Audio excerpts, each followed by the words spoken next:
I wasn't sure where God was taking today's sermon. I'll be honest with you. But I knew that it came out of some of the things that I was seeing just in life. One of them was a Facebook post. The worst thing is someone pressuring religion on someone.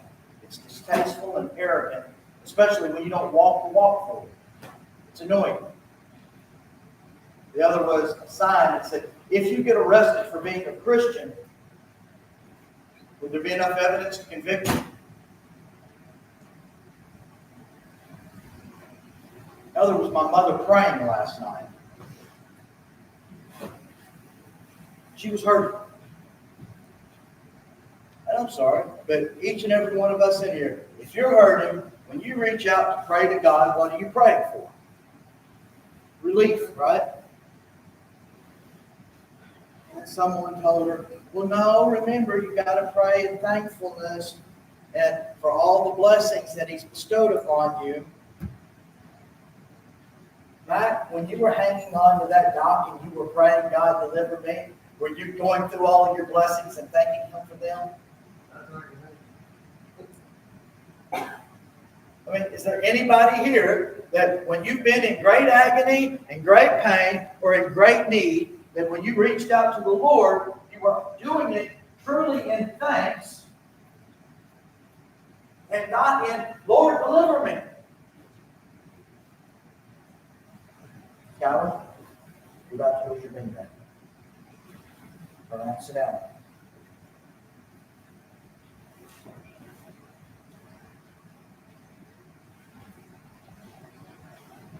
When you say a prayer to God, if you tell Him, dear Lord,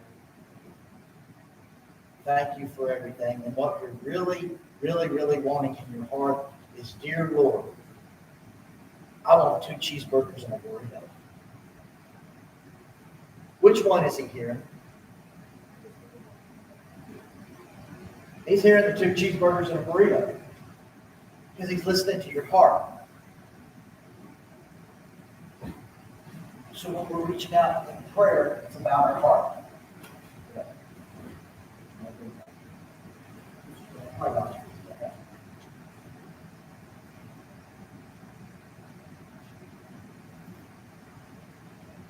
How many times throughout the week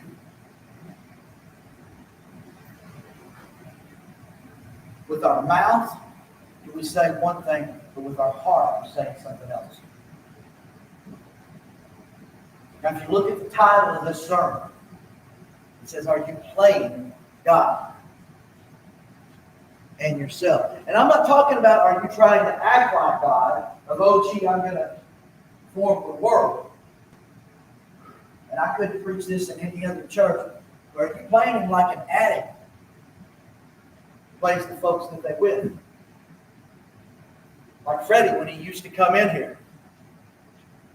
He'd come in on Tuesday night, Friday night. Why was he here, Philip? Because he was hungry. And, oh, I want to get clean. No, you don't. You want something to eat to tide you over until tomorrow when you go get some more and you get hungry. And the addicts play everyone they come into contact with, including the other addicts. That's just the life. They never, ever tell the whole truth. And what's bad is they're not even telling the truth to themselves. One night when Freddie came in here, I'll never forget it. Because there was just sincerity in him, y'all. He wanted to get clean. And you know what? At that moment, he did.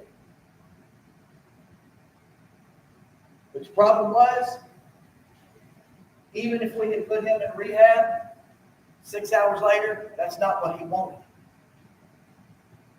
12 hours later, that's not what he wanted. It's not what he needed. And what I'm going to ask is, how many times this week have you played God? You got a hand up? So, how many times have you told God that you want one thing and you really meant another deep in your heart? Don't we all do it? Each and every one of us. We do it when we try to dig out of sin.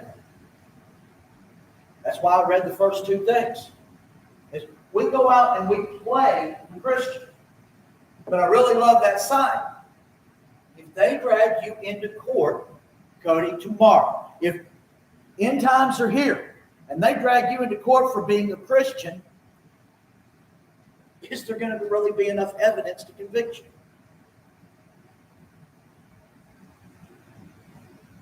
Even worse, y'all, if you die today and you end up before the throne, he's the one that has all the evidence. Is he going to convict you? Have you given it to him? Or are you saying things with your mouth, but moving a different direction with your heart? Are you saying, Lord, I want to walk with you, but then turning and walking with the world? And that's where most of us play, isn't it? Lord, I want to walk with you more than anything. That's what I want. My day, my walk with you. Absolutely. Come on, let's go with us. Oh, Lord, just a minute. I got to go over here and get to my faith. Oh, Lord, I want to walk with you. Bleep, bleep, bleep, bleep, bleep, bleep, bleep. How many times are you with people and you're trying to tell them about being a Christian and they're looking at you going, why? There's absolutely no difference in you. You talk the same way I do. You do all the same things I do. What's different about you?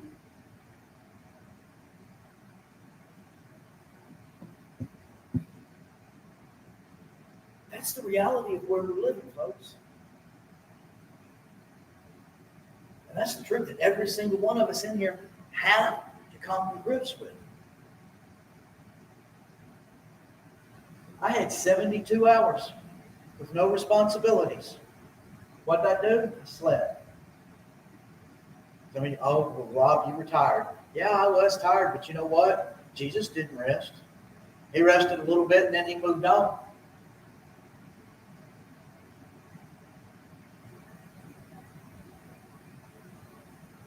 God rested 1 out of 7 days.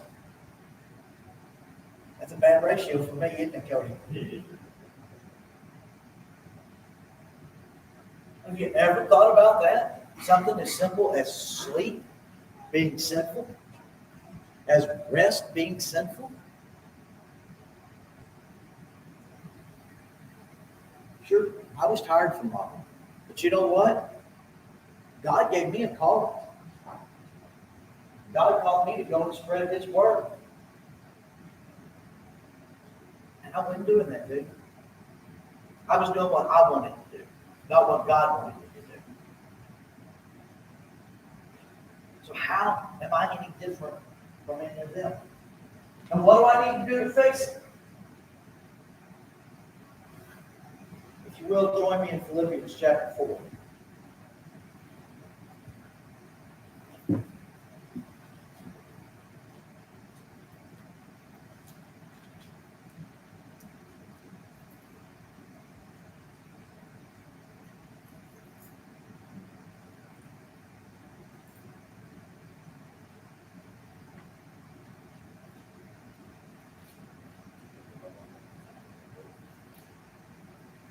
Philippians and Paul's letters.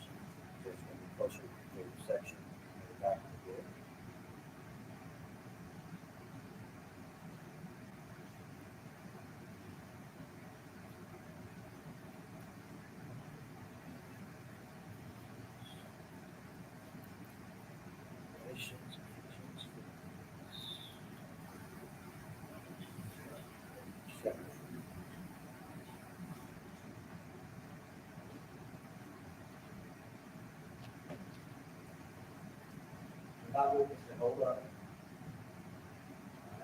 Philippians 4. Therefore, my brethren, dearly beloved and longed for, my joy and crown, so stand fast in the Lord, my dearly beloved. I beseech Eodelus and beseech Sychicus, that they be of the same mind in the Lord. And I entreat thee also, true yokefellow, help those women which labor with me in the gospel, with Clement also, and with other my fellow laborers, whose names are in the book of life.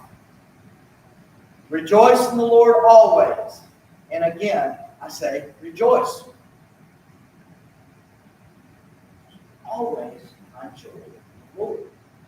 Let your moderation be known unto all men. The Lord is at hand.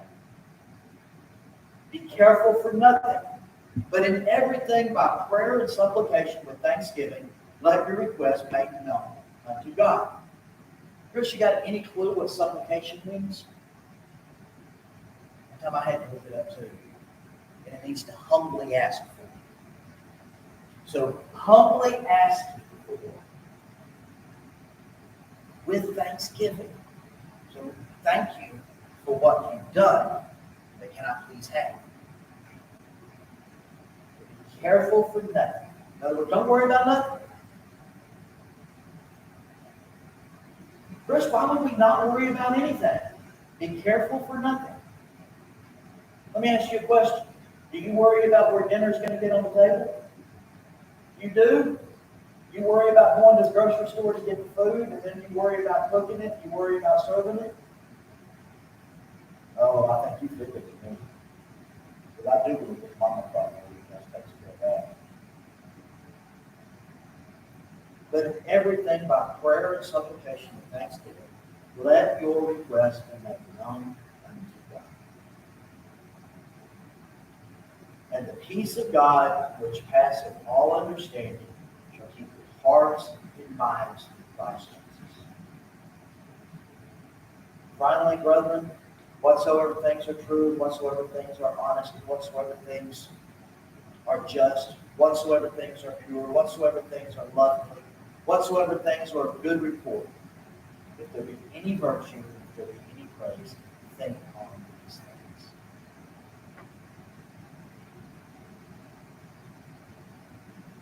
Matt did say worry about your next drought trip. I don't think he said that in there. Alex, did he talk about the next buffet that I'm going to get? No. But it says to think on all things just, all things right. Where is all the righteousness and the justness from? God. Jesus. Every kid can tell us this, y'all. That if we're going to think on these things, who are we thinking on? Who are we spending time with?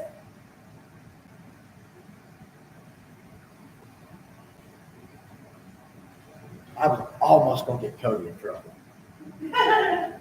I'll make it back. Hey, John, if I'm sitting there holding Sherry's hand, chances are I am not overlooking at some other thing. And if I do, I'll have to see my next week.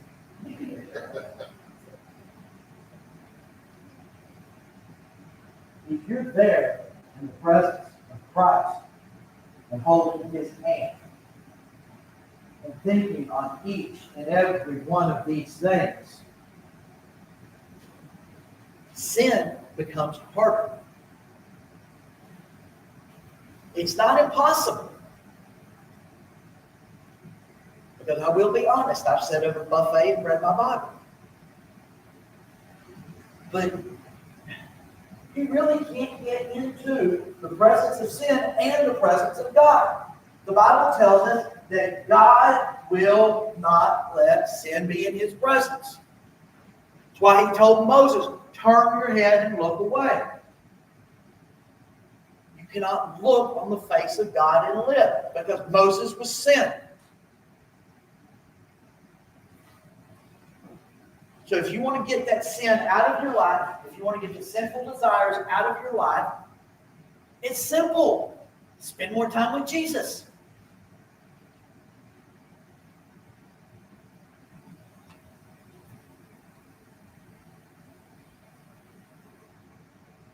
those things which ye have both learned and received and heard and seen in me, do.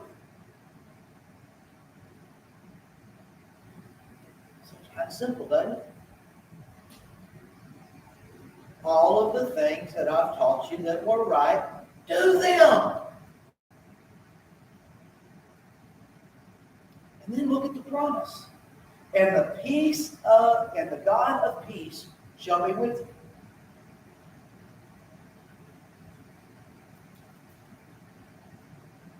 Alex, what's John 14:15? If you love me, you do my command. If you love me, you keep my commandments. Do it. God of peace is with you. In fact, it's been rough this last week, especially the miles on the road, hasn't it? Anybody else had a rough week? I know you've had it with the girls. Yeah. But isn't it always better, though, when you're going through these hard times, when you're walking right there side by side with God? I will remember until I'm on the front porch of the old folks' home, rocking in my rocking chair, telling Wayne good night the night before his open heart surgery. Pastor, don't worry about me. Either way, tomorrow I'm going to be good. Is the doctor's going to fix it or Jesus is? When you walk in the peace of God, it's amazing.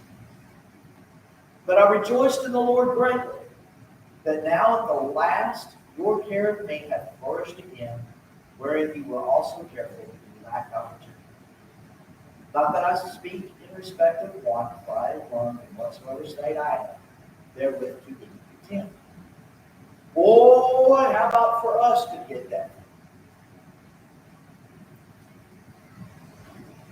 For I have learned in whatsoever state I am, therewith to be content.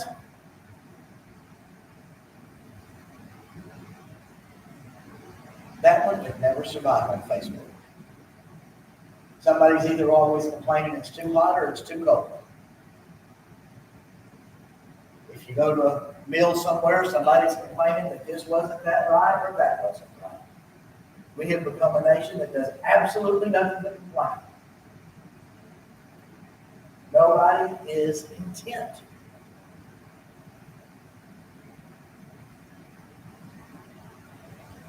You talk about old people food. You know why it was old people food? Because they went out and they grew it in the garden as a home. And what they put on the table was what the family had. And they were content with it. Some of us would actually like all of it. Love all of it. Want more of it.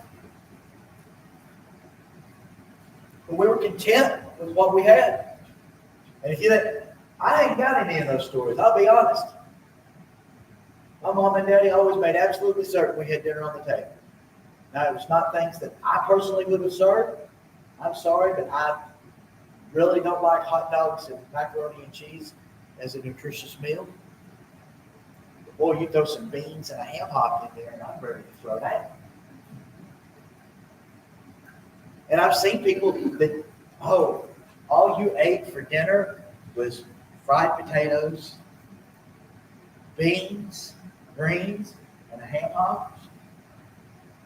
There's a whole lot of smiles and slobbering going on there. Oh, we got to get the cornbread to that. Yeah. Especially if we got Brenda's jalapeno cornbread on that. But be content with whatever you got. Alex, why? Why should you be content with whatever you got? Where'd you get it? Everything we got came from God. It's a blessing from God. Every single thing we've got. And He has seen fit to bless you with that. You should be content with it.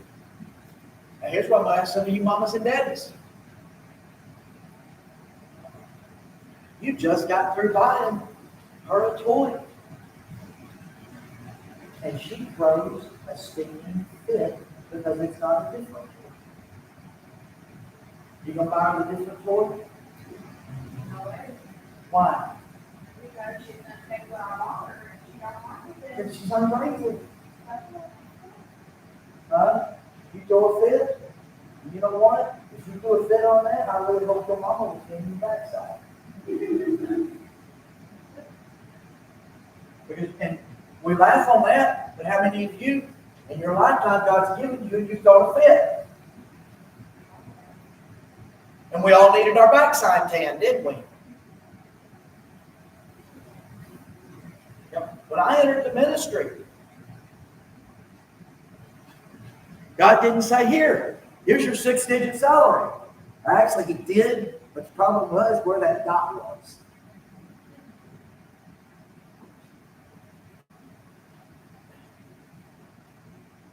You know what He did say? You're always going to have something to drive.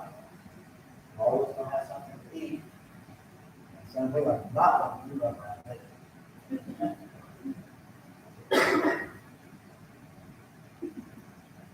Be content in all things. Because God's going to provide. But how many times have you sat there and said that prayer, Lord, thank you for all you've given me? And in the back of your mind, you're going, but I sure would like a bass boat like my next door neighbor. Lord, thank you for what you've given me. But I sure would like that new car. Lord, thank you for what you've given me. But I sure am tired of my car breaking down every other week. Even if he gets it fixed.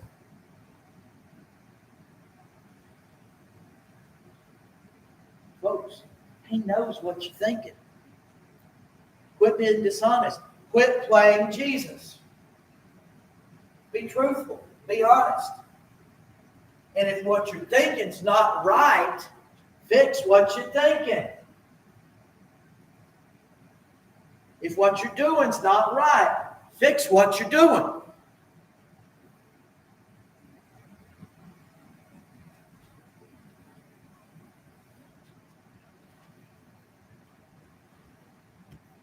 Yeah, I just got a thing in the middle of a live session to pop up and restart.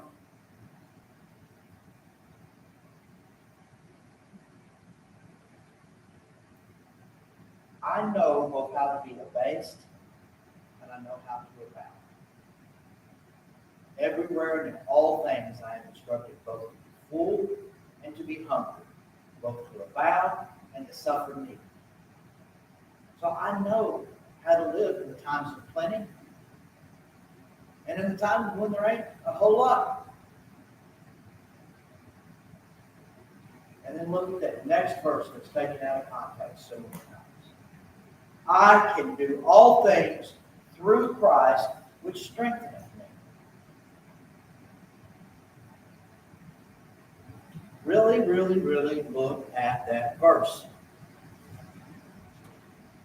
I can do all things through Christ that strengtheneth me. If you're not walking with Christ, how can you do it through Him? If for the last week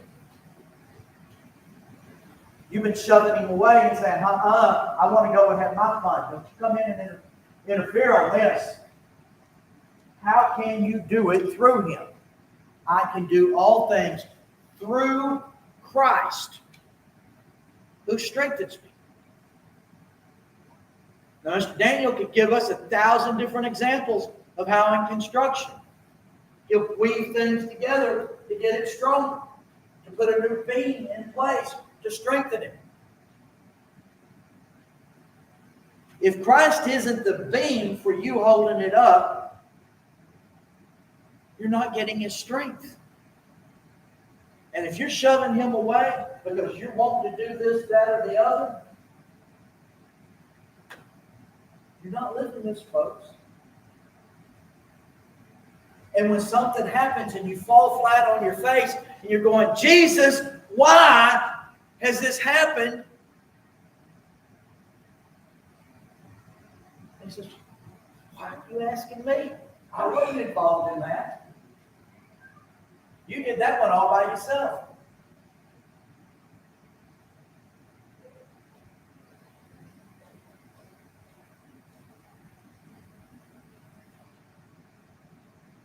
If you want to be strengthened in Christ, you got to be with Christ.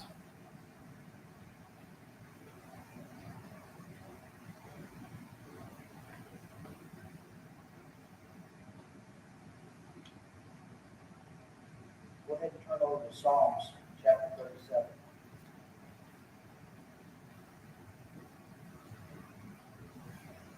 Going to turn it, I'll give you a little bit from John 14. So John 14 says, if you shall ask anything in my name, I will do it. That's John 14:14. Then it says in John 14:15, if you love me, keep my commandments. He strings it together there, y'all. Ask in my name, do what I ask. Psalm 37. Psalms is right about the middle of the book, buddy.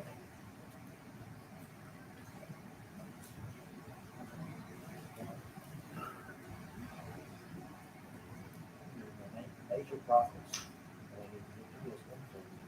Look what I get. Psalm 57.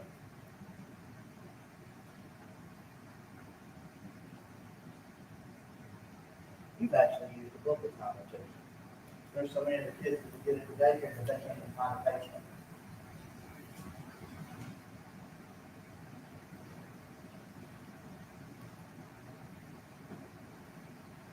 I'm sorry, Psalm 37. We're in 57, Psalms 37. All right.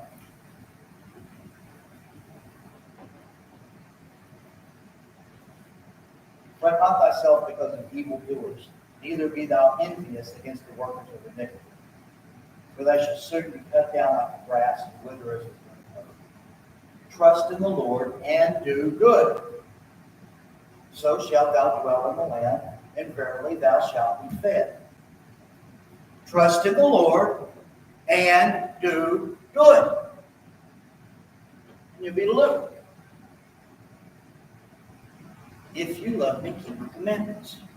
Trust in the Lord and do good. Delight thyself also in the Lord, and he shall give thee the desires of thine heart. I want y'all to really look at that one. I want you to think about that. Delight thyself in the Lord. When are you delighting in the Lord?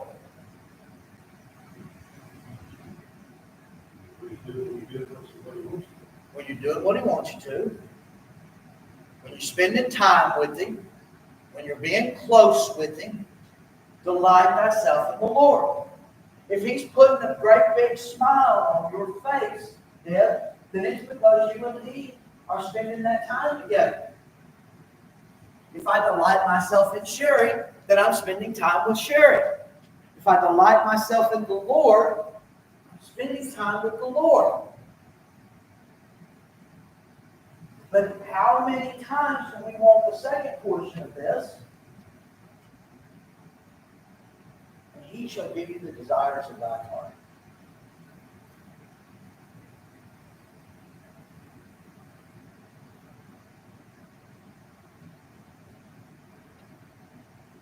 All right, we're going to take this really to far-fetched fantasy. Megan, we have found you in the perfect husband. Go back. Delight yourself in your husband. If you're delighting in that guy, what are the desires of your heart? For that guy, right? So if you are delighting in the Lord, what are the desires of your heart? Amanda, when you are so wrapped up in Jesus that that you just can't stand it anymore, and it's coming out, and you're shouting, you're hollering, or you're up here at the altar, kneeling at his feet. What are the desires of your heart?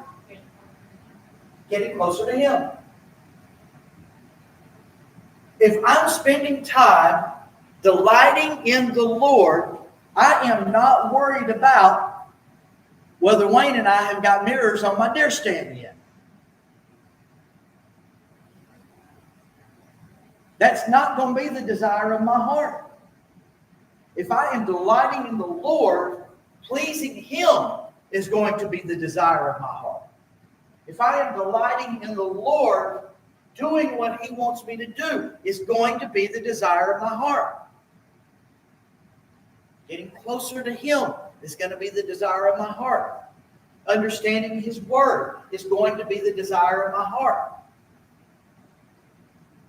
Forgiving my enemies is going to be the desire of my heart.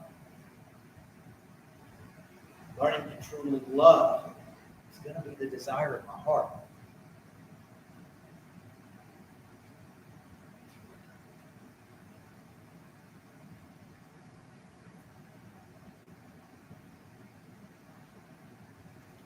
Commit thy way unto the Lord, trust also in him, and he shall bring it to pass. Commit thy way unto the Lord. If I'm playing him, am I committing my way?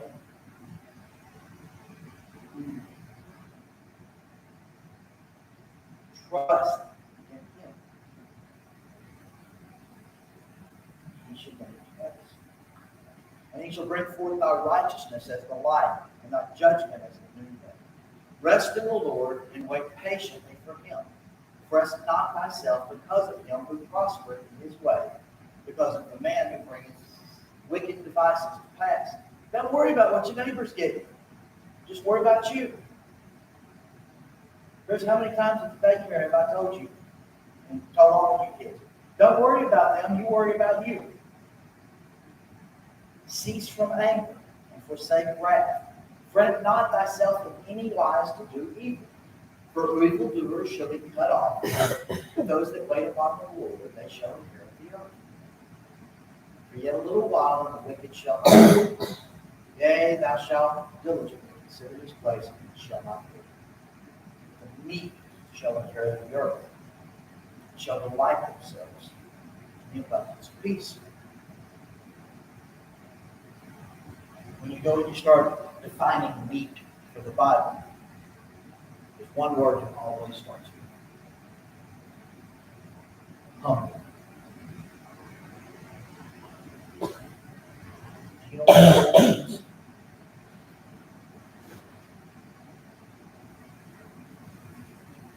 Just give it a try, buddy. It doesn't matter if you're right or wrong. Huh?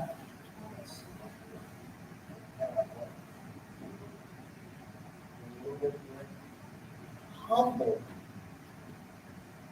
is that guy that's the best football player on the team, but he always makes sure that the team has credit because everybody on the team can do it.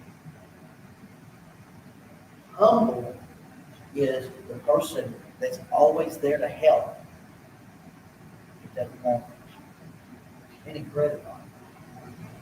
Humble is the person that realizes that they can't do anything, that God can do everything. That God made me independent, and he gave me free will, and he told me I can do anything I want.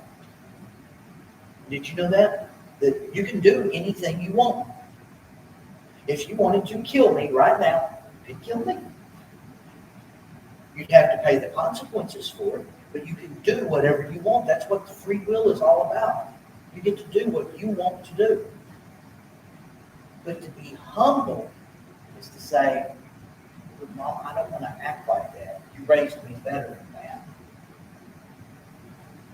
So here's how I want to act. And I want to realize that I'm still just a kid, so I have to obey my parents. That's being humble. Just as the meek are going to inherit the earth, and it starts with the humble. Those that recognize that they're not all that in a bag of chips. It's not all about you.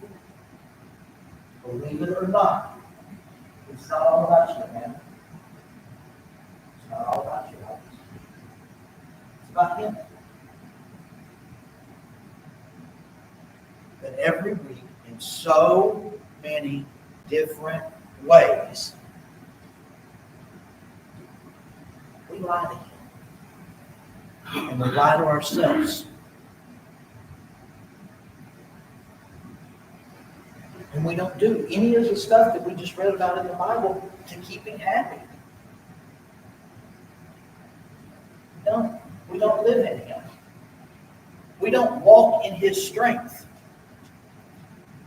You go, well, wait a minute, Rob. Yes, I do. Really? Can you totally walk in His strength and play Him at the same time? No. But that's what we like to do.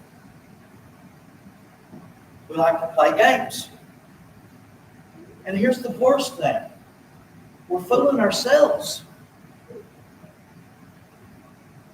I heard this lady praying because there was not a thankful ounce in her heart.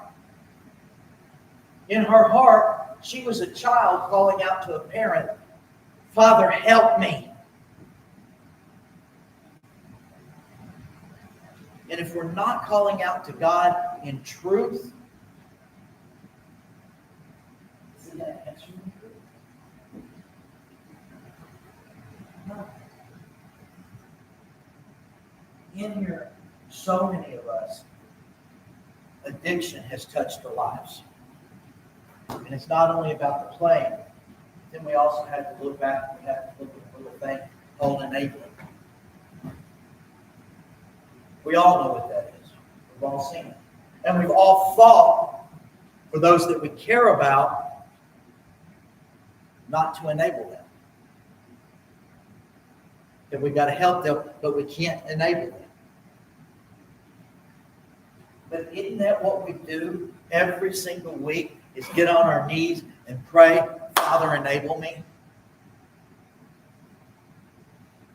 Enable me to do the sins that I want to do, that you've been working on me. And Lord, you and I have been talking a lot, and I know good and well that this sin is the one right now you want me to quit. But if I don't talk to you, I ain't got to think about it. If I don't read His Word, I don't have to do it.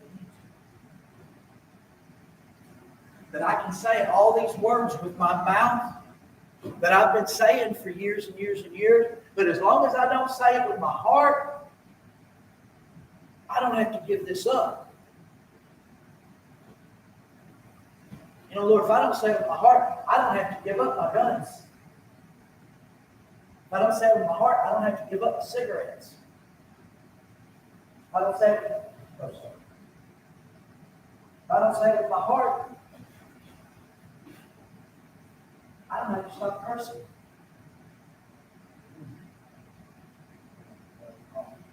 If I don't say it with my heart, I don't have to give up my blood. If I don't say it with my heart, I don't have to give up my back talk. My gossip. Ooh, here's one that hits us all. Not angry. I don't have to forgive one. I don't have to forgive them at all. See, that's one the preacher's been looking with this last week.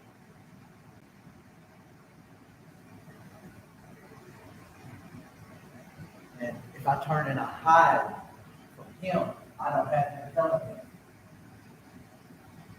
I told you to forgive 79. I told you as you are forgiven, as you forgive, I'll forgive you. I don't have to see all of those things. I can live with a little bit of anger in my heart. I can live by personal justifications of how I act and what I do. you know, Phil, I ain't found no justification in the Bible. Actually, what I found in the Bible is forgiveness is supposed to be unlimited.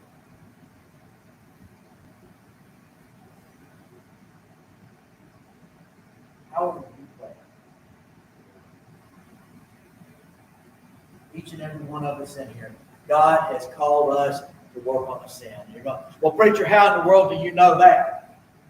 It's simple, because each and every one of us in here are sinners. And He works us toward perfection. He works us toward being more like Him. Because sin stands between us and the Father. How are you playing the game? Oh, but what I'm doing is not that bad. Really? In the Bible it says to commit one is to commit them all. And we also find over in Galatians where it talks about that if you're going to live by the law, you'll be condemned by the law. Because none of us can live perfect. Christian was awesome. Screwed up as many of you are. We don't have to live perfect. Why?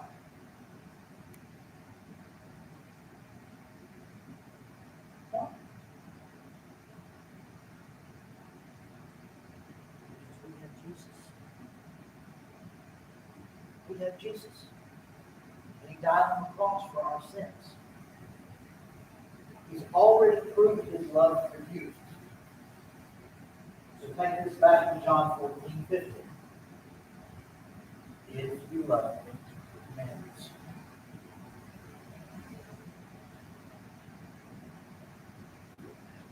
I can get mad at my mama all I want, but there's one thing that she always taught me that goes so much with the Bible.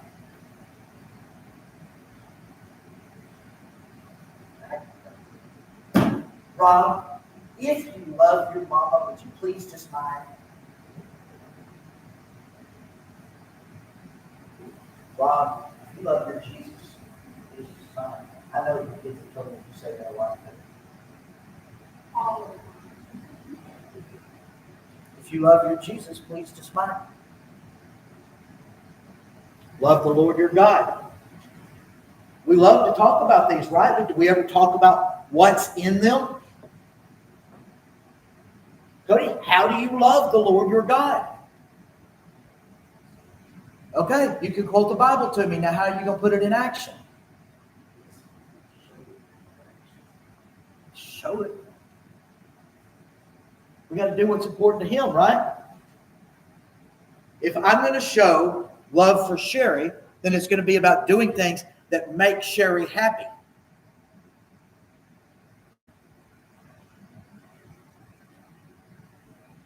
I'm going to show love for my neighbor. It's going to be with disregard to how they treat me. Doesn't matter how much the man treats me. Show her love. Except for the fact that Miss Amanda falls into that third one. It says, they will know that you are mine by the way you love each other. That we are to love each other the way that I have loved the church, which is sacrificial. So that means, Miss Amanda, I'm supposed to do anything and everything. Not that I physically can, because y'all, we need to remember the cross. It ended with death with Him. Everything for her. Up to and including death. Everything for Philip. Up to and including death. And we love to talk about the second and the third. But the first one's what we skip over. To love the Lord your God with all your heart, all your strength, all your mind, and all your soul. And what does that look like? If they hauled you into court tomorrow for being a Christian, would you be convicted? Is there enough evidence out there to convict you? Are the people that you work with, are the people that you see in the grocery store, are they going to point at you and say, yep, that's Christian? Or are they going to do, like I actually heard this conversation in Ace Hardware Store. You go to church? Really? I wouldn't believe that. I heard that conversation between two people.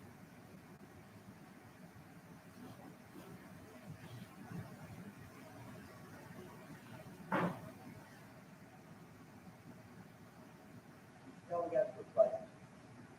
It's time to get serious.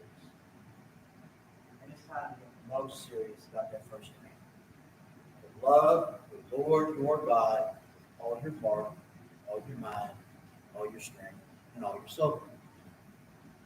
And I think with the exception of Alex and the three young gentlemen up here, we've all had those relationships that, oh my goodness, we were just so in love.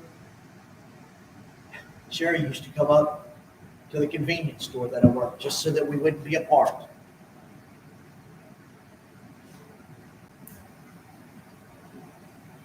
Are you that afraid to be away from Jesus? Or is it okay for, just this one movie? That afraid to be with Jesus? It's only one night. It's a honky-tonk. How many Christians have we known that? That used to be the running joke about the Baptist, is that they only drank it on Friday night at the honky-tonk.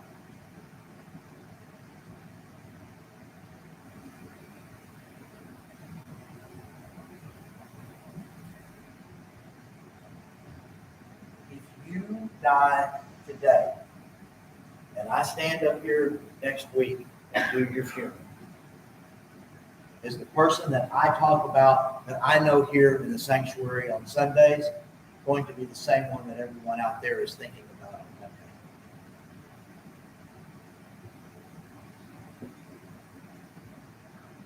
And it may not be that, because all of y'all know me. I mean, as a matter of fact, we'll just throw that completely out. We're going to throw that completely out. Are there any of you in here that are so stinking happy that you don't want to be happy? Are there any of you in here that your soul is at such peace that you just can't get no more peaceful?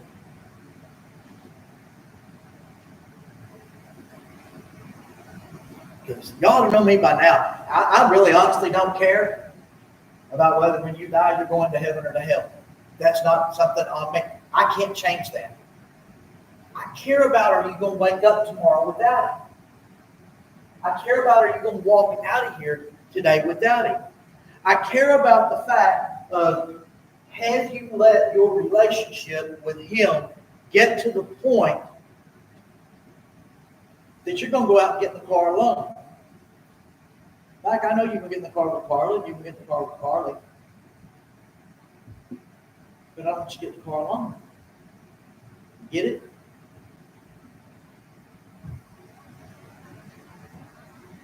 I don't want you to wake up in the morning alone.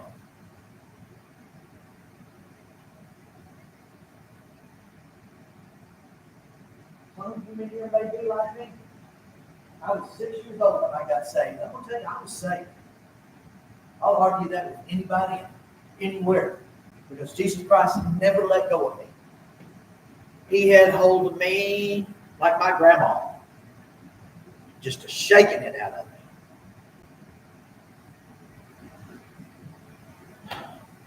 But I didn't know what living for Him was like. I wandered in the wilderness for 42 years. And then one day I woke up and I realized that I could have true joy in my life. That it's not about how anybody else feels about me. It's not about what I got or don't have. It's just about Jesus. Mr. Wayne probably would have expected that once I decided to join his hunt club, that was all I wanted to talk about. And he and I had talked a little bit about getting up to stand. But y'all, you know what honestly excites me more? If some of y'all decide that, oh, okay, well, on Monday night I want to make the rounds of the gas stations. Tuesday night I want to hit the dollar stores and the grocery store with you. Hey, let's figure out some place for Wednesday nights.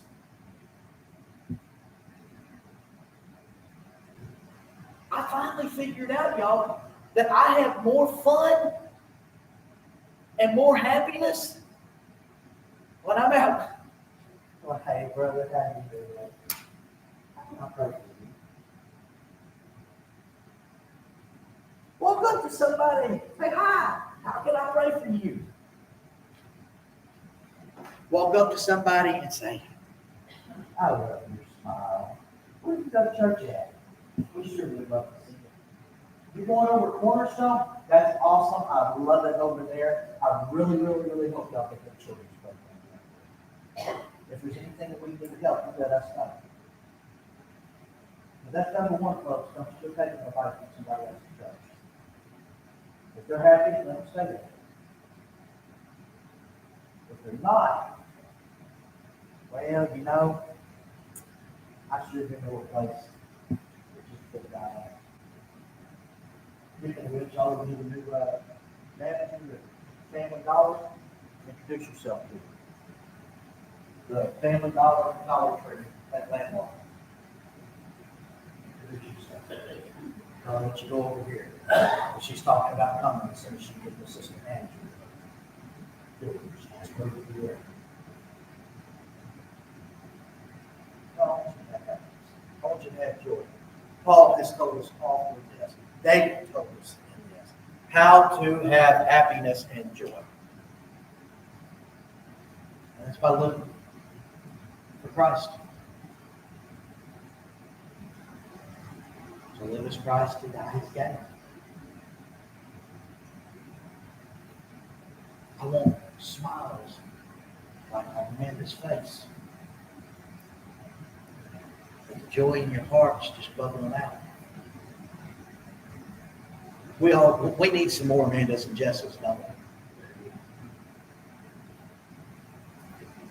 We need some happiness, we need some joy. And each and every one of us in here can have it. Cody, have you known so much happiness and bliss that dadgummit you just feel like you're going to pop? One time? Be kind of nice to have, huh? There you go. Wouldn't you like to have that again? Guess what? The instructions to get there are right in your lap.